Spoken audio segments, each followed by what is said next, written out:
What's up, everybody? Welcome back to another episode of Bay Rats and Buoys. I'm your host, Captain Gaige, and I have the pleasure of sitting here in the nice, warm studio with Ethan and Andrew from the East End Anglers. So excited to have you guys here. Thanks for having us. Excited to be here. Doubt. It took a lot of planning. It did. Braving the cold. That's right. You jumped on in the booth last year at the boat show, and we had an audio issue where I lost a card, and I had the video, but I didn't have the audio. So, listen, things happen, and I admit it all the time. Life is full of surprises. But here we are. We're kicking off February. And no better time for us to sit and talk fishing because everybody at home and everybody in the industry, their boats are either frozen in their slips. It's cold outside. We gotta make the spring. Or they have cabin fever and they're itching at the bit to get out. They're chomping at the bit. They can't wait. 100%. You consider this our therapy for the off-season blues. So we're very happy to be here. So yeah, no doubt. And you guys came in from the city today. We did. You came out to Long Island to be on the podcast. Exactly. And no, that's awesome. So let's dive into. You guys had a great season last year. I saw the videos. I saw the pictures. Caught a couple. One or two, And you're the king of some big fish. You go after the big ones, no doubt about it. And I even saw you out at the Montauk Canyon Challenge. Yep. Well, I was working, don't forget. Yeah, so that I was working. He was working. I was mating on the two docks for the weekend. So yeah, it was a good trip that we had over there. Right, but you represented the East End. At least you had the East End Angler on the boat. You know what I mean? That was big for the content, at least. And you did a great job too. You guys had a great trip. So what was some of the big fish that you guys caught out there? We had, I think on that trip we probably had 3 or 4 big eyes. The big fish was in the low 180s. We thought he was going to be 210, but we got to the dock and he suddenly shrank 30 pounds, unfortunately. I don't know. They hate when they do that. We bled him a little too much, or I don't know what happened. But, yeah, I mean, the big eye fishing last year was so good, I don't know how many fish got weighed during that trip, but pretty crazy. They probably weighed, I don't know, you would know better than me, but 50, 100 big eyes during that tournament, and a lot of big fish, so it was a good trip. Yeah, we had Chris Squeary on Bay Rats and Buoys at the New York Boat Show at the Javits Center, which you guys did get a chance to stop by Thursday. You were there. It was awesome. And Chris, because you're in his tournament, the Montauk Canyon Challenge, they moved it this year. It's not at the Montauk Yacht Club. And they're doing that for logistics reasons, just so it could run a little smoother. That's why you grow into things and move and see what works best. But he said to me on the show, he said, you were there for the best day. Yeah. So the day that you came back was the best day of the boats coming back. He wanted me to stay for the whole tournament, which we plan on doing this year. Bay Rats and Buoys will be at the Montauk Canyon Challenge, and hopefully the Hampton Shootout. Yeah. You know what I mean? Awesome. And then the guy that comes in with the biggest fish in both tournaments is going to be labeled New York's offshore champion. Yeah, I think the guy who won that last year was, One Love. They won One Love. Yeah, they won the combined category. This guy's 7. He was a really, really great guy. But for years, every time we've done the Montauk Canyon Challenge, they beat us by like 1 pound. The past 3 seasons. That hurts. Really hurts. Yeah. 100%. But they're good fishermen, and DeCabia is captaining that boat. So, And you weren't on the boat in the tournament, but they were FaceTiming you. That they were. Turning the screws and letting you know what you were missing out on.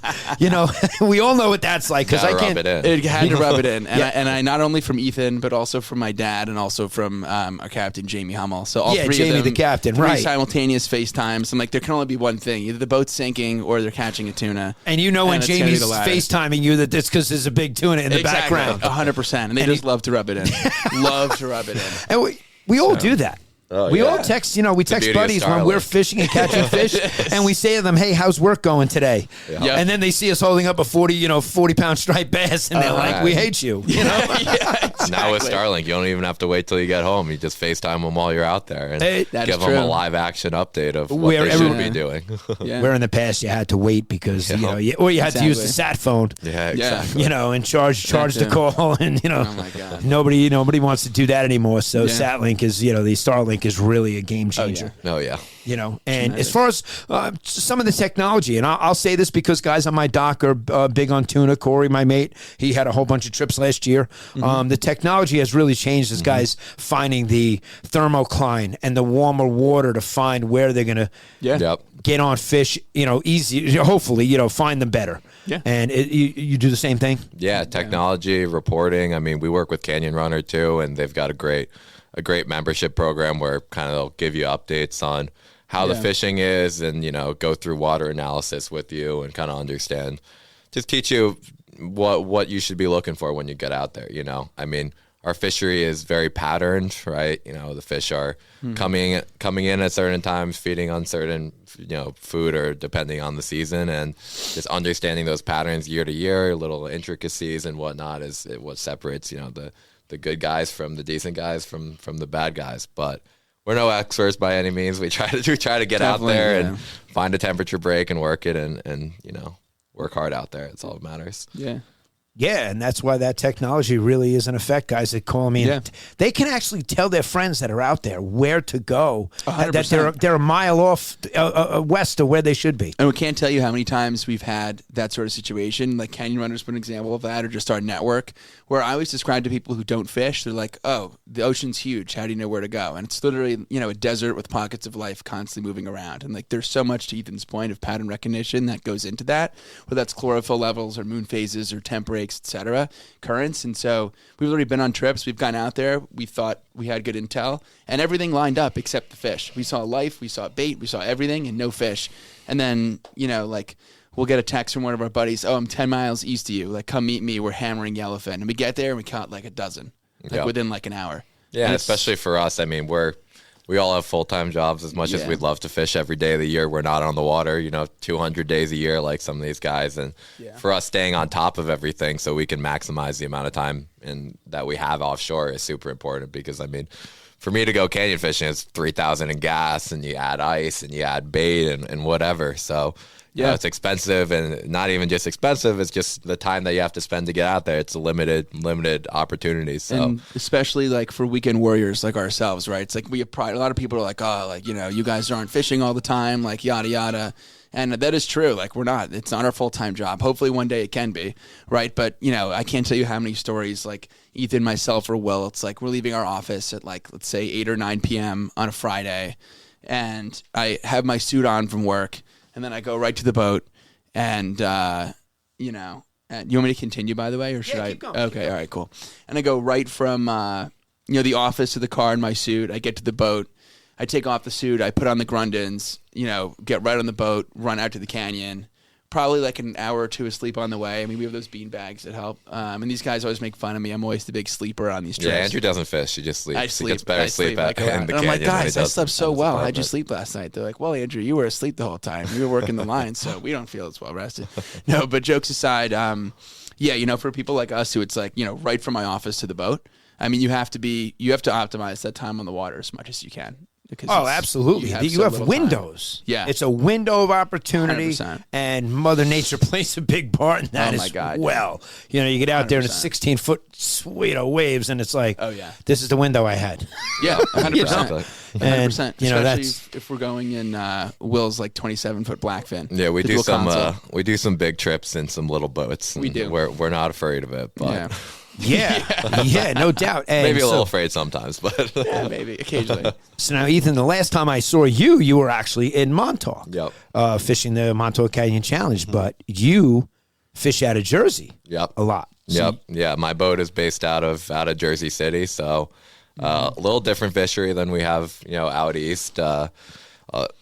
Same sort of fish. Everything obviously passes my area to get out east. So, I find some fish a little bit earlier than the guys out east. But we've had epic fishing the past couple of years. I mean, I can't tell you how good the bluefin fishing's been the past couple of years. I mean, our bass fishing, it's just like, I feel like we're getting into a golden age of our fishery. We catch cobia now. We never caught cobia in Long Island and in New Jersey. So, yeah, it's pretty cool. And it's been cool to learn the east end a little bit better. I actually grew up fishing in Montauk my entire life, so it's changed a lot since I was there, 15 years ago. But it's really cool that I met these guys the past couple of years and been able to fish out east with you guys. So, are you gonna brag about the cover you were on with your bluefin? Oh yeah, yeah. Well, back in, I guess this was 2021. It was like the first year that we had a really, really good run of bluefins off the New York bite, and we ended up catching one probably like 7-8 miles from downtown Manhattan. And on the way back, I was like, why don't we take a picture in front of the Statue of Liberty? It might look cool.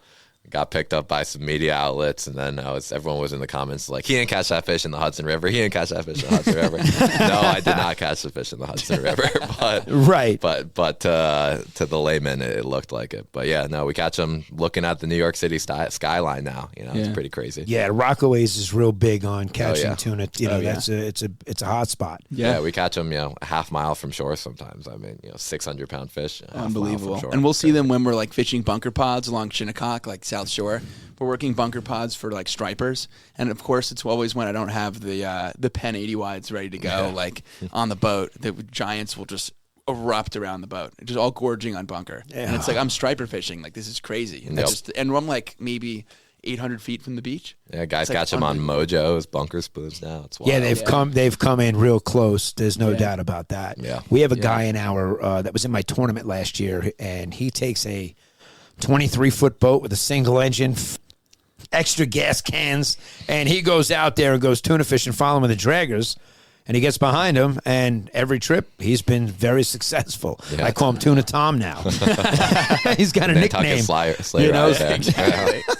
Tuna Tom. And then you know who also did what you just talked about was Josh Jorgensen at Blacktip Beach. Oh yeah. He was holding up a tuna with the Statue of Liberty in the background. I remember that. That was the same article. And that again, everybody thinking, oh wow, I can go get one in the Hudson. Exactly. They don't realize, the spot burning that goes on with photographs. Yeah, I know. We were talking about that yesterday at the Copeg Fire Department Marine Unit Fishing Expo. There was a lot of guys there. Yeah. And there were some guys that, do tuna fishing. Sure. We came across some new products that we checked out, but we had guys that are fans of the Bay Rats and Buoys show literally come to the fishing expo just to sit down and talk with, just to hang out and see us and say hello. Great. So when you have loyal listeners and fans like that, it just becomes it becomes a lot of fun. Yeah. And you guys are really growing the East End angler thing. You really have. Yeah. So you've been working hard on it too because it's content. Yeah. We're here. We're doing a podcast. So. That's right. That's right. Exactly. Exactly. And you're going to grow into a lot of other things, and it's like you said, you have full-time jobs that get in the way.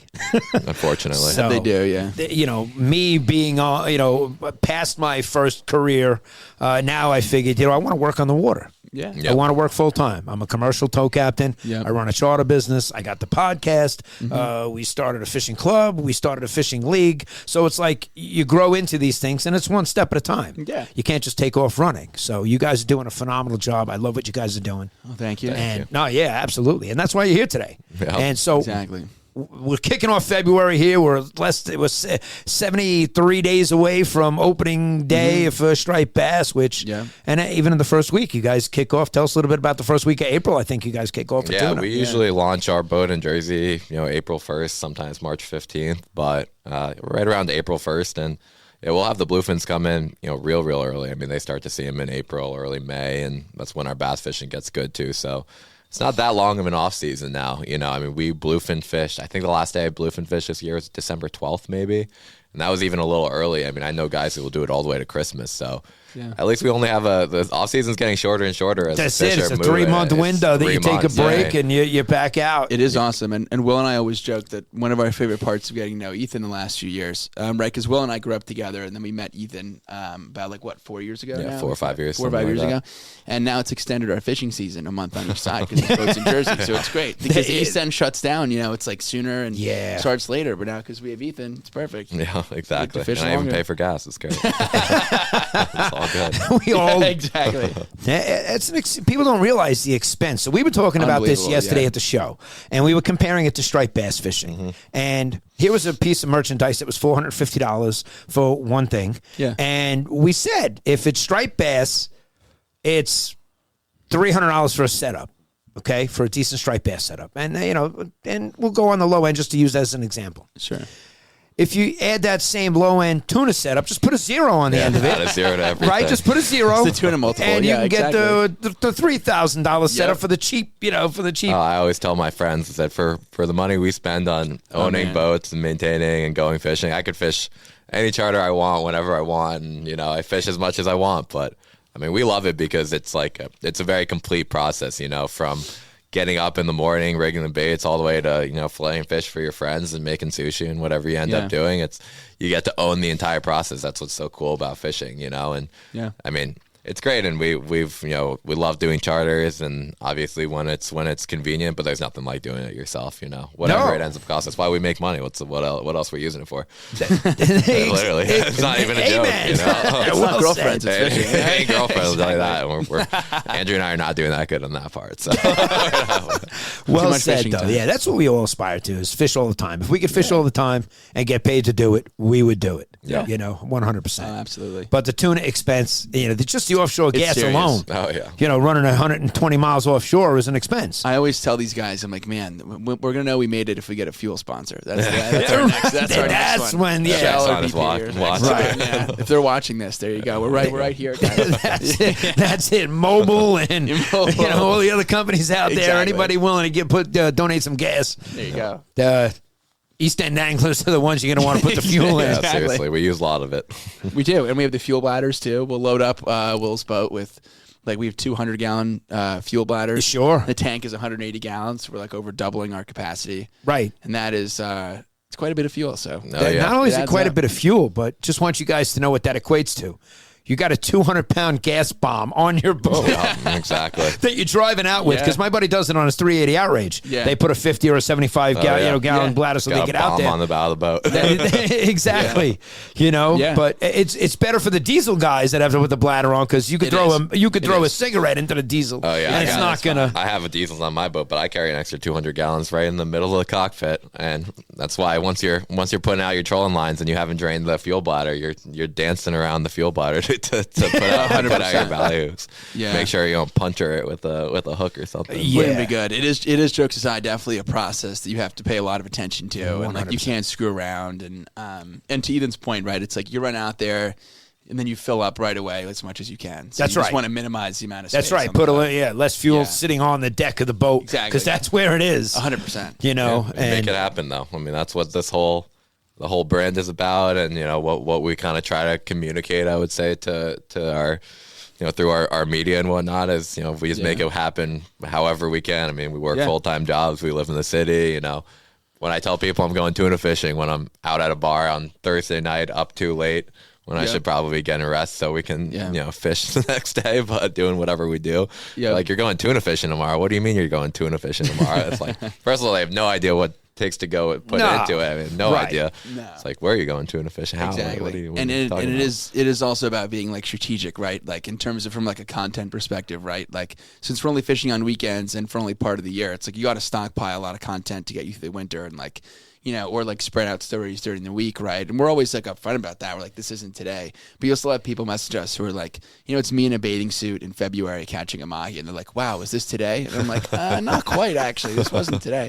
But it's definitely I think a skill to be able to keep that stuff going consistent over time, for sure. Yep. Oh yeah, absolutely, 100%. That's no easy feat, but you guys are so consistent in getting out there that you get rewarded. Now we have every fisherman out there has great stories of the epic failure that we've had, and it's even a bigger failure when the tuna, when the gear breaks. Guys were talking yesterday that something snaps, and it was a bad hook set, and the hook came out. You see it on Wicked Tuna all the time. Oh yeah, and how they get it close to the boat, and then the hook comes out, and they pull it all up, the gear's intact. Yeah, and the fish is gone. Yeah. But talk about some of the big ones that got away, because that's what keeps us going out there. Yeah. It really is. And those are always the biggest ones, the ones that get away. Yeah, and the story time, they can be as big as you want them to be. Exactly. Oh, yeah. It was 400 pounds. Yeah, Right. exactly. Did That's you why say it got was away. Yellowfin? Oh no, it was 400 pounds. Yeah, exactly. Yeah, Yeah. so funny. Yeah, Now- that does happen.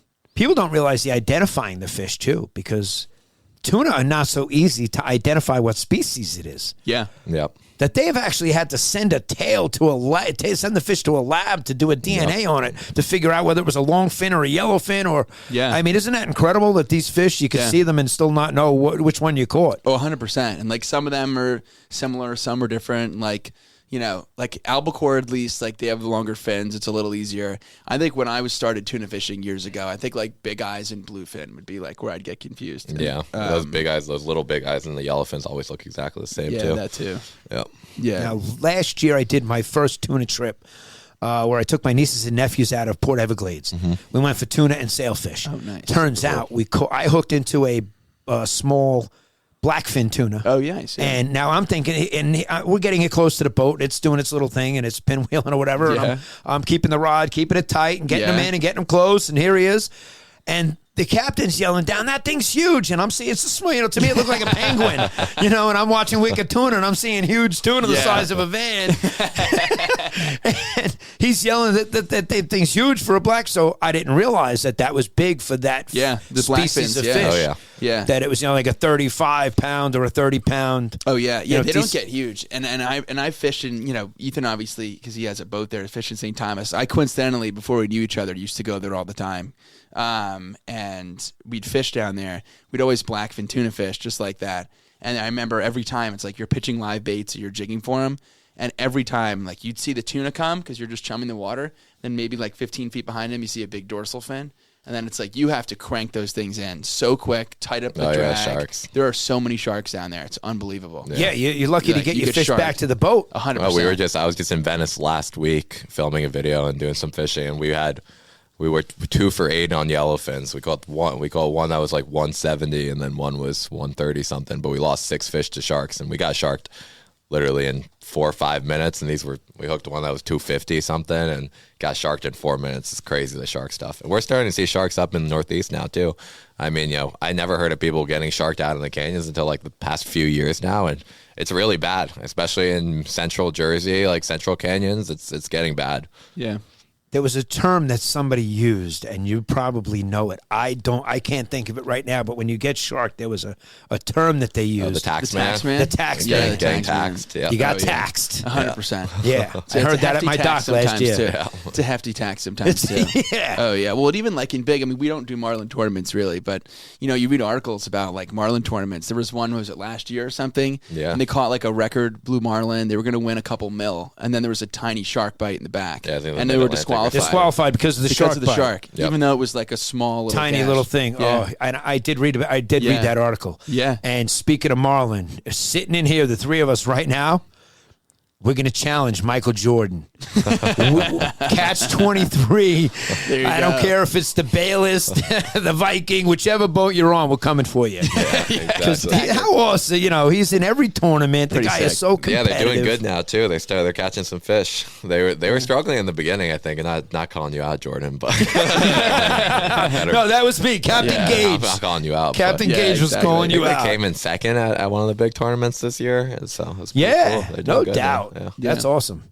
Yeah. I recently called out all the fishing clubs too on my podcast on a couple episodes because we created a fishing club. Yeah. And the guys that join the club have like ridiculous boats. They're amazing fishermen, and I was so proud to have them in this club that I was like, all right, whoever's going up against us in this club is getting their ass kicked. And I was excited this weekend to call out a club that I knew that was going to be at that expo. Yeah. And turns out they fish from the shoreline. Oh, yeah. I'm like, that I can't call them out. It's just not the same. And they fished, they're the South Shore and we're the Long Island Sound, so I was hoping to see a club that fished the Long Island Sound where I wasn't so lucky. Yeah, fair enough. I do have a call out on anybody that has a fishing club out there on the Long Island Sound. So I don't think Jordan's answering anytime soon. But that would be, this seriously. Now you fish for tuna, so do you aspire to catch? My bucket list obviously has a marlin on it. Mm-hmm. I caught my first sailfish in the blackfin tuna. So it's funny, I told you about the blackfin tuna that I caught, and a minute later we had a few kites out, and we were kite fishing, and sailfish hits, kite goes, boom, and there's a line. I said to my nephew, who's in his mid-20s, I'm like, Donovan, that's all you. I'm like, I'm shot from reeling in this, this blackfin. Wasn't ready for that, and the line went out, and I really wanted to catch that sailfish. It would have been the first one, but I let him do it all. And when I tell you, he was doing everything wrong. The rod is pointed at the fish, and there's no bend in it. And I'm like, Donovan, if you lose this fish, I am going to kill you. And he landed it doing everything wrong, and it was so cool because obviously the fish got hooked pretty good. Right. But Corey hooked into a swordfish last year.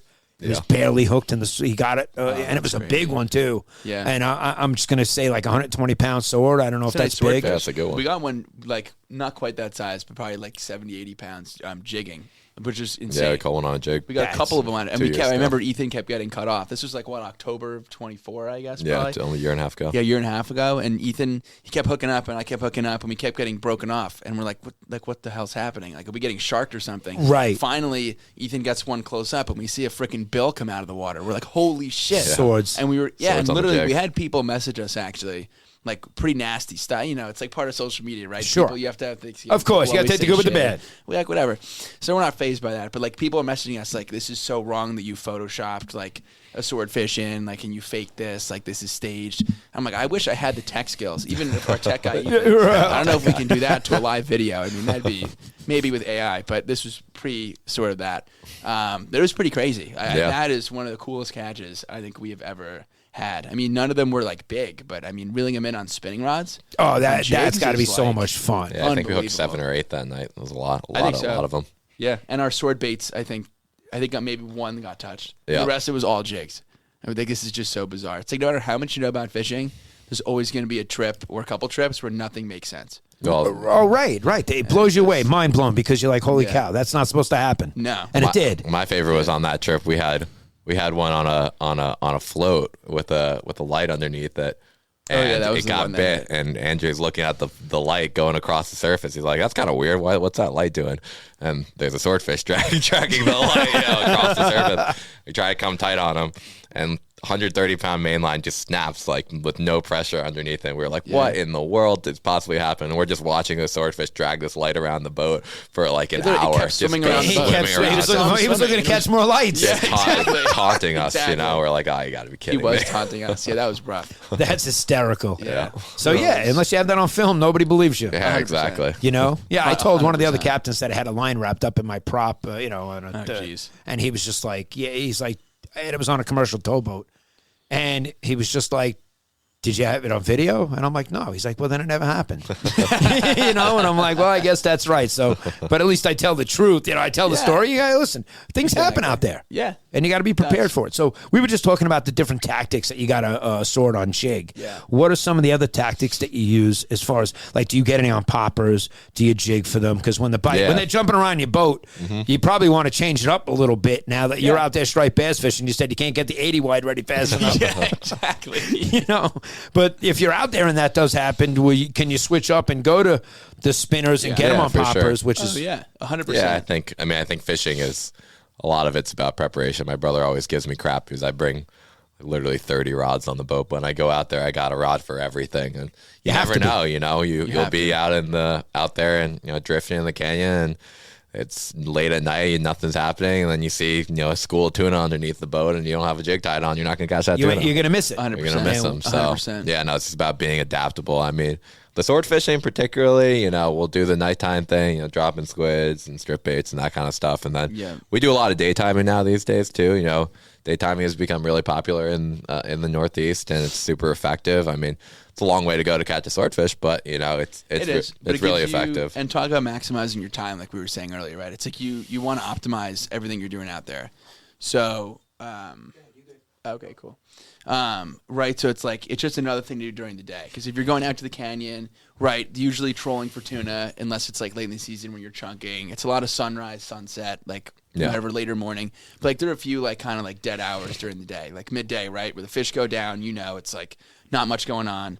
So historically, we'd mahi fish around the pots, right, or tile fish. But now this is another tool in the arsenal to target like some bigger fish during the day. So that's kind of how I see it. We do have buddies that will go out there specifically to target daytime sword fishing as a technique. Yeah, they do well. And they do well. That's maybe why we don't do well. We don't target. We just suck at it. That's what it comes down to. Exactly. And it is very technical. I mean, you're definitely like, I'd say that's more your bread and butter than mine. Yeah. Personally, but you're talking about bucket list. That's my bucket list is a big 400 or 500 pound sword up here. Okay. That's the one. And then it was like a 300 pound big eye. That's probably top of the bucket list right now. One of the guys out of my harbor in Huntington. He actually takes his Parker down to Miami, and he runs a sword fishing charter business this time of the year. Yeah. Really? He does it in the off season for New York. He's down in Florida doing sword fish in Miami. Yeah. And that's all he hones in on is the swords. Yeah. And I said this year we're going to make our way down to Miami to go out with him and see, just to see what he's doing. He's doing it on a regular sized boat like we drive around in our area, a 23, 24 foot Parker. Yeah. Nothing crazy, nothing big and fancy. And he runs a sword charter. Yep. I was like, that's pretty cool. Yeah. Also, Matt texted me. He's here, by the way. Oh, cool. So I'll go get Matt in. Yeah. Should we? You guys, you want to do an outro or wrap it, or do you want to? Yeah. We could wrap it. We could wrap it. However you want to do it. Yeah. So. Let's close it out. Let's close it out. We'll close it out real fast. Okay. I'll go get him. All right, cool. All right, guys, we hope you enjoyed this episode here with Andrew and Ethan. That was epic, guys. You guys really tell some good stories. Thanks for having us. Yeah. And absolutely. You guys are always welcome back to the studio. Whenever you can make the time and you want to come in and do some episodes on your own and do whatever you got to do. Yeah. The studio is always open to you guys. Appreciate that. And me and Corey can't wait to get out there this year with you guys. 100%. And do some fishing and collaborate on a video that we're going to make big and hold it up in front of the world and maybe in front of the Statue of Liberty and tell everybody we caught it in the Hudson. For all those non-believers out there. Exactly. So, yeah, man. Awesome, guys. This was episode 67 of Bay Rats and Buoys with the East End Anglers. Love having you guys in the studio. Captain Gaige, Andrew, and Ethan signing off. Cool. Thanks, guys. All right. Appreciate Thanks, guys. Over and out. Thanks for listening to this episode of Bay Rats and Buoys. Be sure to visit sandcitycharter.com and follow Captain Gaige on all our social media channels.